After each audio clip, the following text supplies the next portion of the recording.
DC উপরে আর আমাদের এখানে যে প্রেসটা হয়েছে আমাদের বিয়ালরও বসে রয়েছে, আমাদের জেলার এক নম্বর বিয়ালর সে হচ্ছে দীপক রায়, তিনি আছেন।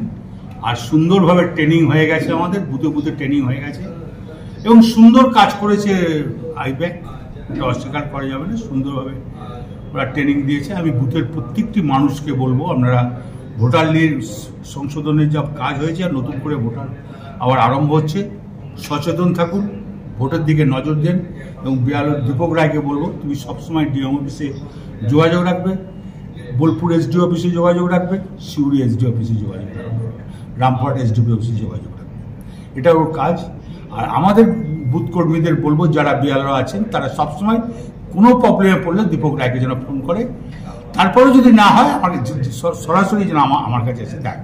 উনি কি এই জেলার এই ভোটার বিষয়টা দেখছেন? উনি বিয়ালর, এক নম্বর বিয়ালর। ওয়াকআপ বিল নিয়ে মিছিল আছে বা সমগ্র বিষয়টা নিয়ে দেখুন, ওয়াকআপ বোর্ডের মিছিল আছে। আমার বক্তব্য, আমি প্রথমে আমি লোক হব, আমি হিন্দু মুসলমান, আমি মানুষ। মানে মুর্শিদাবাদে গন্ডগোল হলো, মুর্শিদাবাদে কি হয়েছে সেটা মমতা ব্যানার্জি সম্পূর্ণভাবে দেখছে এবং ওয়াকআপ নিয়ে মমতা ব্যানার্জি যা দেখছে, এরপর আর কারো কিছু করা উচিত নয়। এই কারণে যেটা মমতা ব্যানার্জি ওদের পাশে আছে।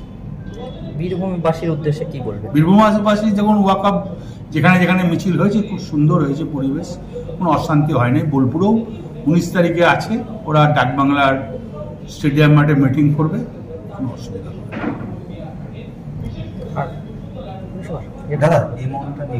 না। আজকে ইন্ডিয়ার ফার্স্ট হয়েছে, আমি ধন্যবাদ জানাই। আমাদের তরফ থেকে আমরা সম্বোধনা দেবো ঠিক টাইমে। এবং দিদি টুইট করেছে, এটা গোটা বাংলার লোক দেখেছে, গোটা ইন্ডিয়ার লোক দেখেছে। বীরভূমে যাতে কোনো রকম গন্ডগোল না হয় তার জন্য গন্ডগোল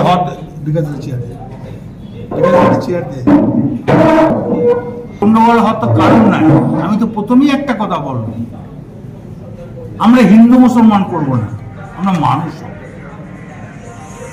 মানে প্রতিবাদ হবে যাতে অশান্তি না। না, প্রতিবাদ ওরা করতেই পারে। ওয়াকআপ নিয়ে তো প্রতিবাদ প্রথম মমতা ব্যানার্জি করছে।